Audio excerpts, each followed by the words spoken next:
7. And the carry goes down the field, and it's caught and breathes in for the touchdown.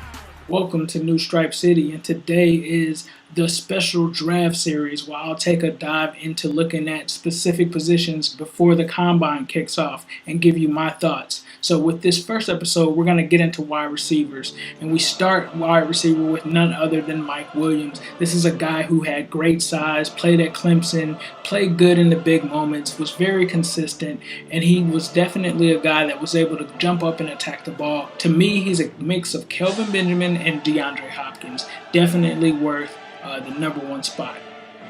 Next, moving on, we have Corey Davis. And Corey Davis, to me, is the 1A receiver. He was the most productive wide receiver in this class. But the thing is, he played at a different level of competition. It's interesting to see how that would translate to the next level. But as I said, very productive, a very fast receiver, has great hands. Not sure if he warrants that number 9 pick. He could be worth it, but I think that the Bengals have shown that they're very good at finding receivers later in the draft. But yeah, Corey Davis is definitely 1A for me. I think then you move on to the second tier guys, and you find some guys out there like Juju Smith-Schuster. To me, he's got great size. His scheme also fits with the Bengals, and he's pretty consistent. I mean, some people have talked about his breakaway and separation speed, but I don't think it'll be too much of an issue for him, and hopefully Juju can shake the curse of the USC receivers. Moving on, after that, my favorite guy, Isaiah Ford. This guy's explosive. He's a game changer.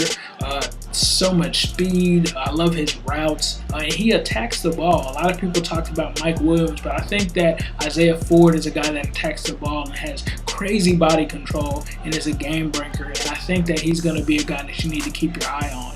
Then we kind of get into the speedsters. Of course, everyone's talking about John Ross. I like John Ross, but to me, he hasn't been as consistent as some of these other receivers. And to me, there's not much that really separates John Ross away from the other speedsters. But I think that you have to worry about his durability concerns, and you also have to worry about his consistent production. Next, we'll move into D.D. Westbrook. We're talking about the speedsters. This guy's a speedster. He's a deep threat. All he does is catch deep bombs. It's hard to say whether he's going to be a one-trick pony, but he also has some off-the-field concerns to answer to, dealing with some domestic violence investigations that he had. Now let's talk about Shelton Gibson. Shelton Gibson is another speedster, a playmaker, a guy that can take the top off of a defense. I'd love to see this guy. I think that he's going to be a late round steal. Let's go on to another guy. This guy is the number 1 wide receiver for prime pre-combine, and that is Josh Reynolds. I've been talking about this guy for months now. If you follow me on Twitter, you know that I've been talking about this guy.